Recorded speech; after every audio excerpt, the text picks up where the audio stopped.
book that I read they never made it to a movie. It was called The King of Torts, which was so that is the only reason I do not do mass torts. If you read that book, I still think about that every day. He had to have a call center, all these things that you do, and it's still true to this day. People that do all the mass torts, it ends up being a dirty game, and there's a whole underbelly with it, and that book holds true. He's a lawyer, John Grisham, and he friends with a lot of folks that we know, and he does a lot of intel on these, and he hits it every time. And that's like you should be the new John Grisham to like write these legal dramas. It's funny that you mentioned that because I've been doing the rounds at the studios in the wake of the movie coming out, and a lot of places have said, "Oh, we have the rights to." No one has mentioned The King of Torts, but these other John Grisham novels that they want to adapt into movies, and wanted to gauge, if it's something that I would be interested in. So I've got a lot of reading to do. Dude, The King of Torts was my favorite John Grisham book, and it's a big cautionary tale. Yeah. Yeah, I mean, I've seen a million legal shows and movies and everything, but I would say probably the most accurate depiction that I've seen of actual, like what I do, what Bob does, like street lawyering, like being a real lawyer on the street, dealing with people is Better Call Saul.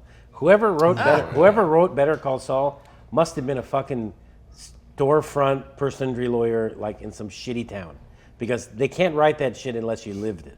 And it's so accurate, Better Call Saul, that whoever wrote it must have done what I do for 20 years. That's a great show. To make it Brilliant that accurate. show. Yeah. Better Call Saul was amazing. John and I were actually talking about this, that whether or not you should consider Michael Clayton to be a legal movie. Because it's so corporate. That's why it's different. Well, if it doesn't ever a legal movie. There's reach no the trial, courtroom, right? There's no courtroom scene, right? Is it a legal movie? But I mean, I think Clayton's a legal movie. I think so too. But in terms of dialogue that rings true to me as an attorney that practiced for 20 years, it's Michael Clayton. Like the conversations that are taking place in the partner offices and stuff. There was never a moment in that movie where I thought nobody would ever say that. Yeah. So I mean, you do.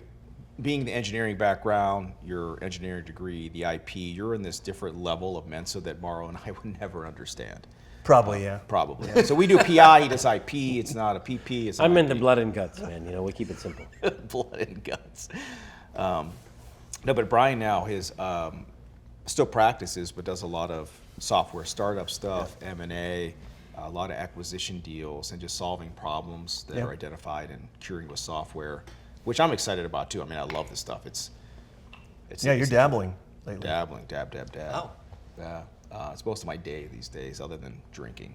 Which goes hand in hand. I think building software, actually, drinking and software, not hardware. Right, Morrow?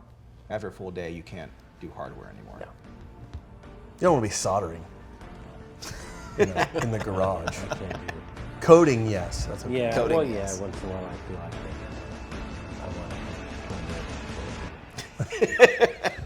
I get that about you.